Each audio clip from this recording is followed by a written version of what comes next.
Good morning बच्चों मैं Sujata ma'am, standard 4, subject Hindi grammar, chapter आज 4 है और टॉपिक मैं संज्ञा पढ़ाने जा रही हूँ। बच्चों आज आप लोगों को संज्ञा नाउन पढ़ना है, तो ठीक है बच्चों, हम लोग आगे बढ़ते हैं। संज्ञा क्या है, संज्ञा किसे कहते हैं, उसके कितने भेद होते हैं, इसके बारे में हम लोग आगे पढ़ेंगे और आगे जानकारी लेंगे। ठीक है। संज्ञा की परिभाषा मैं नीचे में लिखी हुई हूँ और आप लोगों को सुनना है और समझना है। ठीक है, तो आइए संज्ञा किसे कहते हैं इसको देखते हैं हम लोग और समझते हैं। किसी व्यक्ति, वस्तु, स्थान, जाति, गुण और भाव आदि के नाम को संज्ञा कहते हैं। थोड़ा इसको आगे देखते हैं। किसी व्यक्ति, वस्तु, स्थान, जाति, गुण और भाव आदि के नाम को हम लोग संज्ञा कहते हैं। जैसे पशु, पक्षी, मानव, दिल्ली, पटना, लाल किला, टेबल, कुर्सी, बेंच, पेन, किताब, हंसना, रोना, गाना, सुंदर, गोरा, काला, साफ सुथरा इत्यादि, ये सब संज्ञा है। बच्चों कुछ इसमें गुण है, कुछ प्राणी है, स्थान है, कुछ वस्तु है, ये जितनी भी है सब संज्ञा है। आइए अब संज्ञा के भेद, संज्ञा के कितने भेद होते हैं, तो संज्ञा के 3 भेद होते हैं। कौन कौन? पहला है जातिवाचक संज्ञा, दूसरा है व्यक्तिवाचक संज्ञा, तीसरा है भाववाचक संज्ञा। पहला है जातिवाचक संज्ञा। जातिवाचक संज्ञा क्या है, ये आगे हम लोग देखते हैं। जिस शब्द से किसी जाति का संपूर्ण बोध हो, जिस शब्द से किसी जाति का संपूर्ण बोध होता है, यह उसकी पूरी श्रेणी और पूर्ण वर्ग का ज्ञान होता है, उसे जातिवाचक संज्ञा कहते हैं। थोड़ा आगे समझने के लिए हम लिखे हैं।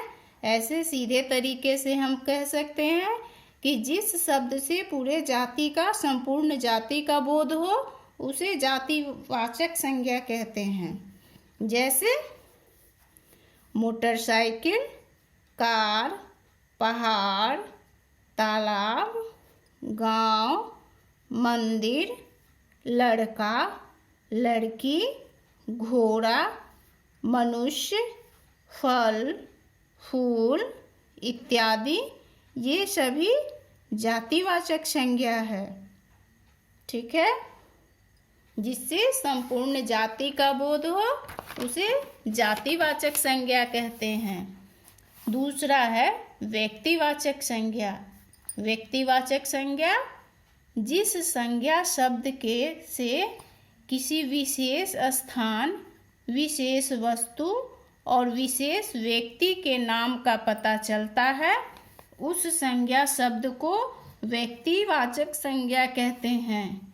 अर्थात जिस संज्ञा शब्द से किसी खास व्यक्ति, वस्तु व स्थान का पता चलता है, जो कि अपने आप में विशिष्ट यानी कि अपने जैसे एकमात्र हो, उन शब्दों को ही व्यक्तिवाचक संज्ञा कहते हैं। जैसे भारत, दिल्ली, महात्मा गांधी, भगत सिंह, रामायण, महाभारत, रामचरितमानस आदि। ये सभी व्यक्तिवाचक संज्ञा है जिससे किसी खास व्यक्ति, वस्तु या स्थान, कुछ भी एक खास हो, उसे व्यक्तिवाचक संज्ञा कहते हैं। ठीक है बच्चों। हाँ बच्चों, इसको थोड़ा फिर समझते हैं हम लोग व्यक्तिवाचक संज्ञा को, कि जिस संज्ञा शब्द से किसी विशेष स्थान, विशेष वस्तु और विशेष व्यक्ति के नाम का पता चलता है, उस संज्ञा शब्द को व्यक्तिवाचक संज्ञा कहते हैं।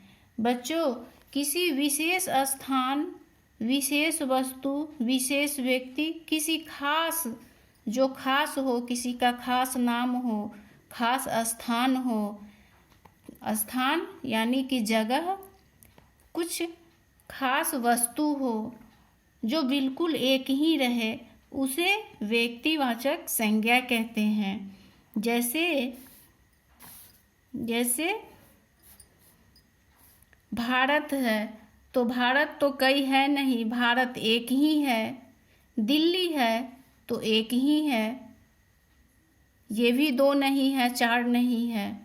महात्मा गांधी एक ही थे हम लोगों के लिए, भगत सिंह भी एक ही थे, रामायण भी एक ही है, ये भी दो चार है नहीं है। महाभारत हम लोग एक ही देखते हैं, रामचरितमानस ये भी एक ही है, इत्यादि। और भी जो खास हो, जो बिल्कुल एक ही हो, वो व्यक्तिवाचक संज्ञा आएंगे। जैसे इधर मैं जातिवाचक संज्ञा के बारे में आप लोगों को बताई, जो पूरे जाति भर का बोध हो। मोटरसाइकिल कहने पे एक मोटरसाइकिल नहीं, पूरे मोटरसाइकिल का हो। कार कहेंगे हम लोग, कार बोलेंगे तो एक कार नहीं, पूरे कार का होगा। पहाड़ तो कई पहाड़ों को हम लोग पूरे पहाड़ का बोध हो। तालाब एक तालाब नहीं होता, कितने तालाब होते हैं, पूरे जाति भर का बोध होता है जातिवाचक में। गांव है, एक गांव नहीं होता, कितने गांव होते हैं। मंदिर है, कितने मंदिर होते हैं। लड़का लड़की से एक लड़का नहीं, कितने भी लड़का को बोल सकते हैं, कितनी भी लड़की हो सकती है। प्राणी जातिवाचक संज्ञा में प्राणी का है तो उसमें ये मनुष्य आ जाते हैं। फल फूल एक नहीं होते, पूरे फल का बोध होता है। फूल पूरे फूल का बोध है। और जातिवाचक संज्ञा में कितने भी आ जाएंगे, कितने संज्ञा आ जाएंगे, जो जाति भर का बोध हो जाता है वो जातिवाचक संज्ञा कहलाते हैं। इधर व्यक्तिवाचक संज्ञा भी मैं बता चुकी हूँ आप लोगों को। भारत, दिल्ली, महात्मा गांधी, भगत सिंह, रामायण, महाभारत, रामचरितमानस आदि, ये एक ही है। कहीं भी भारत एक ही है, दिल्ली एक ही है, महात्मा गांधी एक ही है, ये दो चार नहीं है, ये व्यक्तिवाचक संज्ञा है। आइए तीसरा है भाववाचक संज्ञा।